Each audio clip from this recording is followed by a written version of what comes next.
1번 경기 코모 대 레체. 코모가 홈이점을 가져가는 경기이고 직전 경기에서 유벤투스를 원정에서 0대2로 꺾어내는 반전을 보여준 만큼 이번 경기도 기대가 되는 부분이 있습니다. 또 직전 연속된 두 번의 원정 경기에서 AC밀란과도 비기면서 두 경기 연속 강팀들을 상대로 원정 기복이 없는 모습을 보여줬기 때문에 이번 홈 경기에서는 더 좋은 경기력을 기대해 볼 수 있겠습니다. 물론 레체가 직전 원정 경기에서 칼리아리를 0대2로 잡아내면서 원정 3경기 연패의 흐름을 끊어내긴 했지만 순위에서 보듯이 경기력의 차이는 커 보입니다. 물론 레체가 최근 경기들에서 수비 집중력이 많이 올라오면서 많은 실점을 하지 않고 있고 코모가 최근 패배가 없지만 상대적 약팀들에게 이상할 정도로 소극적인 모습을 보이고 있기 때문에 레체가 버티면서 역습 위주의 플레이를 한다면 코모도 고전할 수는 있겠습니다. 때문에 이번 첫 번째 경기에서 안정적인 결과를 가져가실 분들은 코모의 승리와 무승부까지 받쳐서 가시는 걸 추천드리도록 하겠습니다. 3번 경기 리버풀 대 웨스트햄. 최근 원정팀 웨스트햄이 4경기째 패배를 기록하지 않으면서 좋은 경기력을 보여주고 있긴 하지만 리버풀이 홈에서 절대적인 모습을 보이고 있고 전력에서도 우위를 점하는 경기이기 때문에 딱히 이변은 보이지 않는 경기입니다. 물론 리버풀이 핵심 선수들의 부상으로 전력 누수가 심각한 상황이긴 하지만 다양한 공격 옵션을 가지고 있는 만큼 원정 웨스트햄의 수비는 가볍게 벗겨낼 수 있을 것이라고 생각이 되고 웨스트햄이 수비적인 모습을 보이면서 무승부로 경기를 끌고 갈 가능성도 있겠지만 지난 5번의 맞대결 결과를 봤을 때도 리버풀이 4승 1무를 챙기면서 압도적인 상성 우위를 보이고 있기 때문에 이번 경기는 정배당의 흐름으로 가는 게 맞아 보입니다. 웨스트햄이 전력이 탄탄한 편이긴 하지만 핵심 공격수인 보웬 선수의 침묵이 길어지고 있고 리그 18위 단순 강등 버프를 기대하기에는 상대가 상대인 만큼 이번 경기는 어려워 보입니다. 저는 이번 경기 홈팀 리버풀의 승리로 인정하고 가보도록 하겠습니다. 4번 경기 뉴캐슬 대 에버턴. 뉴캐슬이 홈 이점을 가져가는 경기이고 이번 경기에서 주도권을 쥐고 경기할 가능성이 있겠습니다. 최근 경기들에서 매경기 실점을 하면서 수비에서의 불안은 여전한 모습을 보여주는 뉴캐슬이지만 득점력에서는 막강한 모습을 보이고 있기 때문에 에버턴이 어려운 경기를 할 것으로 보입니다. 물론 에버턴도 실점률을 줄이면서 수비적인 경기를 치르고 있기 때문에 이번 경기에서 실점하지 않을 가능성도 배제하긴 어렵지만 직전 홈 2경기에서 맨유와 본머스에게 무기력하게 패배를 기록하면서 수비에서의 힘이 점점 빠지는 모습도 보이고 있습니다. 근데 여기서 주의 깊게 분석을 해봐야 되는 건 에버턴이 원정에서 더 강한 부분입니다. 최근 원정에서는 패배를 기록하지 않으면서 더욱더 수비적이고 안정적인 경기력을 보여주고 있습니다. 후 역습의 모습에서도 의외로 날카로움을 유지하고 있고 지난 5번의 맞대결에서 2승 2무 1패를 기록하면서 의외로 상성에서도 우위를 점하고 있는 에버턴이기 때문에 뉴캐슬이 압도적인 경기를 펼칠 것이다 라고 생각은 되지 않습니다. 이번 경기 뉴캐슬이 전방에서 계속 흔들겠지만 에버턴의 역습에 당할 가능성도 크고 에버턴은 수비의 무게를 두고 경기를 치를 것이기 때문에 이변도 충분히 나올 수 있다고 그렇게 보여집니다. 때문에 저는 이번 경기에서 단통 무승부 가져가 보도록 하겠습니다. 5번 경기 리즈 대 맨시티. 리즈가 홈이점을 가져가는 경기이고 최근에 빌라, 첼시, 노팅엄 같은 상대적 강팀들을 상대로 좋은 모습을 보여준 만큼 이번 홈 경기에서도 좋은 경기력 기대해 볼 수 있겠습니다. 또 직전 경기들이 3경기 연속된 원정 경기였기 때문에 그 흐름을 이번 홈 경기에서 이어갈 가능성도 있겠고 리그 15위로 강등권에서 벗어나긴 했지만 당장은 안심하기엔 이른 승점을 유지하고 있기 때문에 이번 홈 경기에서 전력을 다할 것으로 보입니다.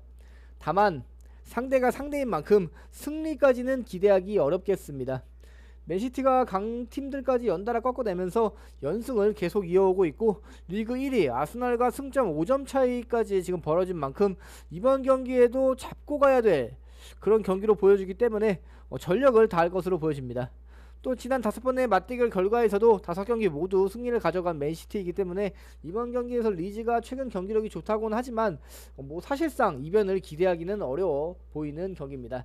저는 이번 경기는 크게 고민하지 않고 홈팀 리즈의 패배로 인정하고 가보도록 하겠습니다.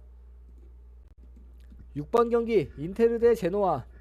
인테르가 홈 이점을 가져가는 경기이고 압도적 전력 우위를 점하고 있습니다. 또 리그에서 경기력 차이가 굉장히 큰 만큼 인테르의 손쉬운 승리가 예상이 되는 경기입니다.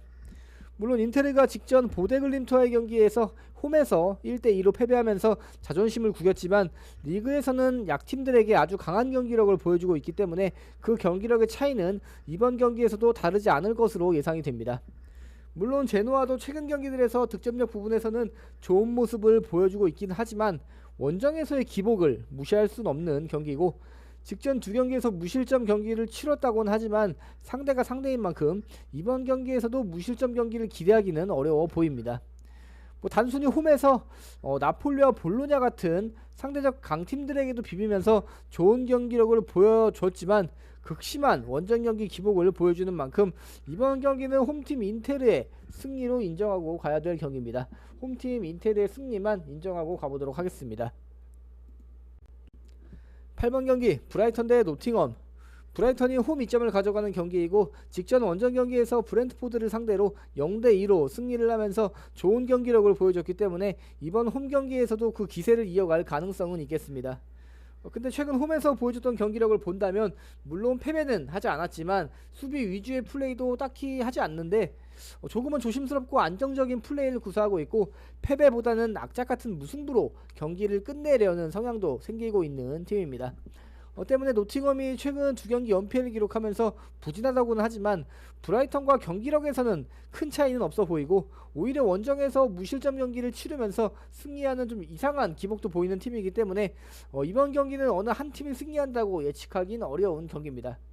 두 팀 5번의 맞대결 결과를 봤을 때도 2승 1무 2패를 기록하면서 팽팽한 경기 양상을 보여주고 있고 전력, 경기력, 순위 여러가지 비교해봤을 때 딱히 어느 한 팀이 더 낫다는 특이점을 찾기는 어려운 경기입니다. 때문에 저는 이번 경기에서 단통 무승부 가져가 보도록 하겠습니다. 10번 경기 맨유 대 크리스탈 팰리스. 맨유는 마이클 캐릭 임시감독 체제 후에 6경기 무패를 이어오면서 경기력이 올라와 있는 상황입니다. 상대적 강팀들에게도 승리를 기록했고 최근 경기들에서 조직력이 점점 살아나는 모습과 선수들에 딱 알맞는 전술을 구사하면서 상승 궤도에 올라와 있습니다. 때문에 이번 홈 경기에서 그 기세를 이어갈 가능성은 충분해 보이고 홈에서 4연승을 기대해 볼 수도 있겠습니다. 다만 크리스탈 팰리스도 최근 2경기 연승을 기록하고 있고 지난 5번의 맞대결 결과를 봤을 때 3승 1무 1패를 챙기면서 상성 우위를 점하고 있기 때문에 어쩌면 이번 경기에서 반전의 결과도 나올 수 있겠습니다. 또 이번 경기에서 맨유의 7경기 무패를 기원하는 사람도 많은 느낌인데 과연 이번 경기에서 패배하지 않으면서 기세를 이어갈지 아니면 맹구다운 모습으로 다시 미끄러질지, 제 생각은 아무래도 맨유가 최근 기세가 올라와 있다고는 하지만 공격 흐름에서 답답한 모습을 보이는 경기들도 많았고 진짜 드라마같이 이번 경기에서 패배하면서 거꾸러질 가능성도 배제할 수 없기 때문에 맨유의 상승세가 꺾일 때까지는 상대가 어느 팀이든 3픽을 가지고 가는 게 맞다고 판단이 됩니다. 때문에 저는 이번 경기에서 승무패 3픽으로 승부를 보도록 하겠습니다. 12번 경기 아스날 대 첼시. 아스날은 모든 경기 포함해서 8경기째 무패를 기록하면서 굉장히 좋은 경기력을 보여주고 있습니다. 또 리그는 선두를 달리고 있고 2위 맨시티와 승점을 5점 차이로 벌리면서 자리를 굳건히 지키고 있고 이번 경기는 홈 경기이기 때문에 다시 한번 승리를 기대해 볼 수 있겠습니다. 물론 원정팀 첼시도 4경기 무패를 기록하고 있고 리그 5위에 위치하면서 4위까지는 노려도 되는 상황이기 때문에 이번 경기에서 마찬가지로 전력을 다할 것으로 보입니다. 다만 이번 경기는 아스날이 홈에서 주도권을 쥐고 높은 점유율을 가져가면서 리드를 할 것으로 보여지고 지난 5번의 맞대결 결과를 봤을 때도 3승 2무를 챙기면서 압도적인 상성 우위를 보이는 상황이기 때문에 첼시가 원정에서 아스날을 넘어서기에는 무리가 있어 보이는 건 사실입니다. 물론 두 팀 무승부도 많이 가져갔지만 아스날이 홈에서는 첼시를 연달아 잡아냈기 때문에 이번 경기도 크게 다르지 않을 것으로 보입니다. 첼시가 중원이 탄탄하고 역습에서 번뜩이는 모습을 보이긴 하지만 전체적으로 운영면에서는 아스날이 더 좋은 모습을 보여주고 있고 데클란 라이스의 중원 장악력과 전방으로 이어지는 공격 빌드업의 질에서 두 팀 차이는 분명해 보이기 때문에 저는 이번 경기 홈팀 아스날의 승리 쪽으로 인정하고 가보도록 하겠습니다. 13번 경기 토리노 대 라치오. 토리노가 홈이점을 가져가는 경기지만 최근 연패에 4경기째 승리를 기록하지 못하는 모습을 봤을 때 이번 경기도 승리를 따내는 건 어려워 보입니다. 토리노는 최근 경기들에서 매경기 실점을 기록하고 있고 직전 제노아와의 경기에서는 3골을 실점하고 단 1골도 기록하지 못하면서 최악의 경기력을 보여줬습니다. 물론 라치오가 원정에서 압도적인 경기력을 보여준다고는 할 수 없겠지만 최근 5경기에서 단 1패만 기록하면서 상승세에 올라와 있고 원정에서는 최근 패배하지 않으면서 끈덕진 경기력을 보여주고 있기 때문에 최근 흔들리고 있는 토리노를 상대로 승리를 따낼 가능성이 있겠습니다.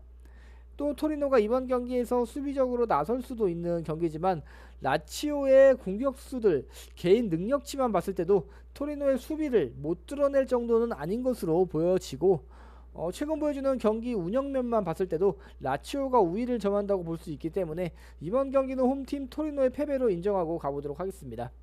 근데 두 팀 해외 배당에서는 라치오가 근소하게 정배당이지만 팽팽한 배당을 유지하고 있기 때문에 그 점도 고려해서 픽을 하시기를 바랍니다. 저는 홈팀 토리노의 패배 가져가 보도록 하겠습니다.